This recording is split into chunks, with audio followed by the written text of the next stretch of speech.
She said, "I hear that monks are looking for shelter in many homes. Why don't you come and stay in my house?" Gautama said, "If she's inviting you with so much affection, you must go stay there." Then people saw, "See, he's gone."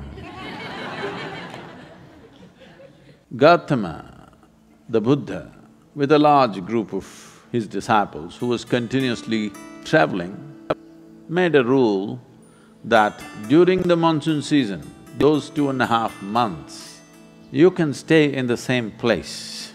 The rule for the sannyasis or the monks who were with him is you should never stay in any place for more than 2 days.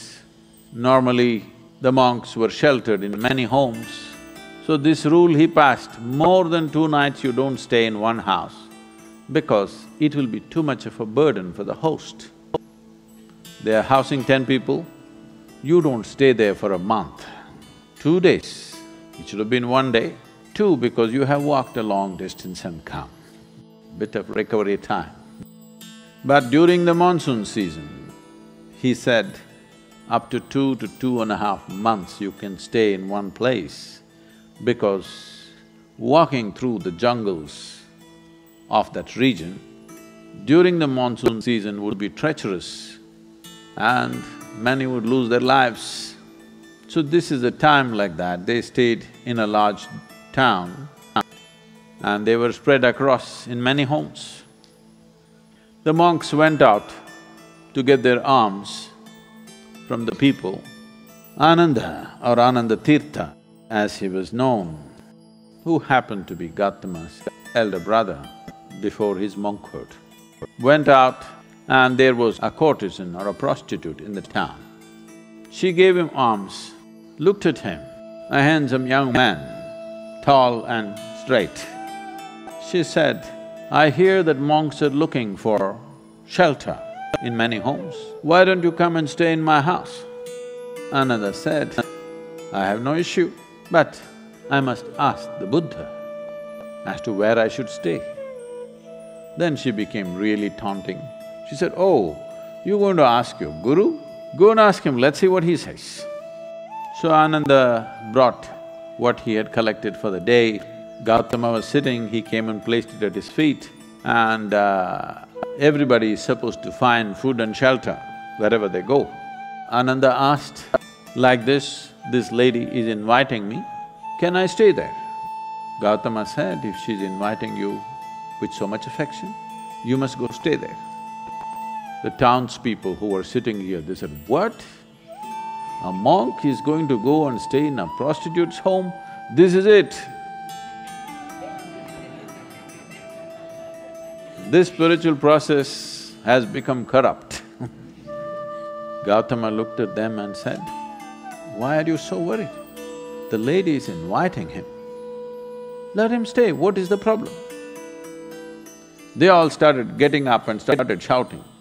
He said, "Wait, I am on this path because I see this is the most powerful way to live.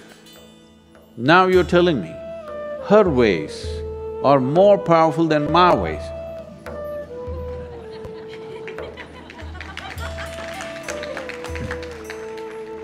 If that is the truth, I will also go and join her.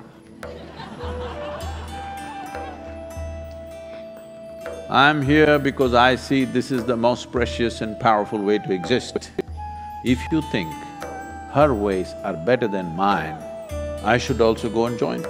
Because if you're a true seeker, that's how it should be. If you found something much higher, you go for that." Then people shouted and many of them, of course, leave. Then Ananda went and stayed with her. Monsoon time, because of rains it gets cold, monk is wearing a thin habit. So she gave him a nice silk wrap. He covered himself. Then people saw, "See, he's gone." She made nice cooking and gave it to him, he ate. Then in the evening she danced for him. He sat, watching very carefully, with utmost attention. Then when they heard the music, this is it, finished. Things went on.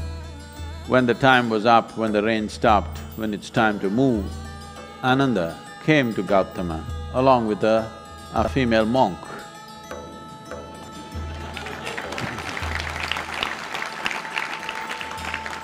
So, the power of being on the path of truth has been there, but has been many times at its height, but never got mainstreamed.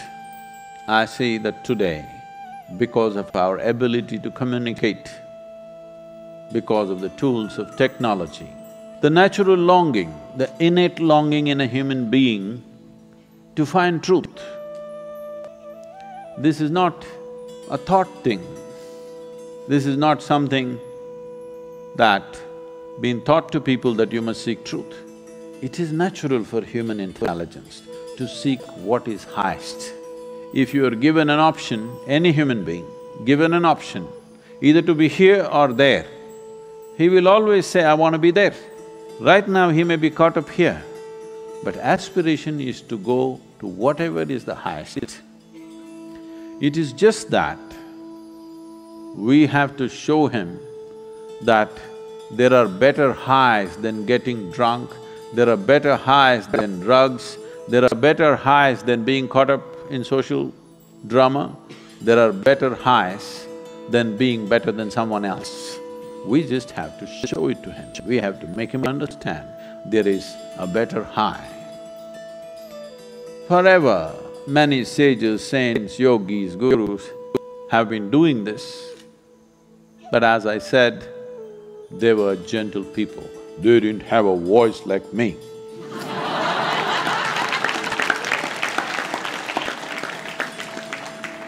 They didn't have a microphone. They didn't have tools with which they could speak to somebody there. They could only speak to people here. In spite of that, they did tremendous things. For their times, many of them did tremendous things out of sheer grace and energy. Millions of people around them, they transformed. Millions of people around them, they put them on the path of truth, on the power of truth. But a time has come where our ability to communicate is such, we can make truth slip through every door. We can make truth knock on everybody's minds and hearts. Never before this was possible. Technology has rendered us to this place.